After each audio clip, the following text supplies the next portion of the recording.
Russia Ukraine যুদ্ধের মোড় ঘুরেছে আগেই। ক্রমাগত চলছে হামলা পাল্টা হামলা। সম্প্রতি ইউক্রেন দাবি করেছে পাল্টা আক্রমণে প্রায় 1.5 কিলোমিটার এলাকা রাশিয়ার দখলমুক্ত করেছে তারা।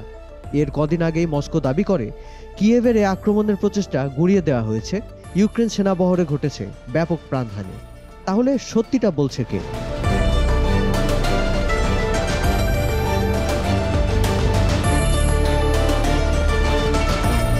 2022 সালের ফেব্রুয়ারিতে ইউক্রেনে পুরো দমে রুশ আগ্রাসন শুরুর পর থেকে দুই পক্ষের মধ্যে সবচেয়ে রক্তক্ষয়ী সংঘাতের ঘটনা ঘটে এ বছরের মেতে। তাতে ইউক্রেনের সেনাবহরে গোলাবর্ষণ ও ট্যাঙ্ক ধ্বংসের দাবি করে এক ভিডিও প্রকাশ করে মস্কো। জানায় সংঘাতে নিহত হয়েছে অন্তত 250 ইউক্রেনীয় সৈন্য। কিন্তু শনিবার ইউক্রেন সেনাবাহিনীর এক মুখপাত্র বললেন ভিন্ন কথা। তার ভাষ্যে পাল্টা হামলা ব্যর্থ তো হয়ইনি, বরং পূর্ব ইউক্রেনে রুশ প্রতিরোধ ভেঙে অধিকৃত বাখমুতের 1400 মিটার এলাকা ফের নিজেদের করে নিয়েছে ইউক্রেন। ওই কর্মকর্তা আরও বলেন, এই আক্রমণ ঠেকানোর চেষ্টা করেও ব্যর্থ হয়েছে রাশিয়া।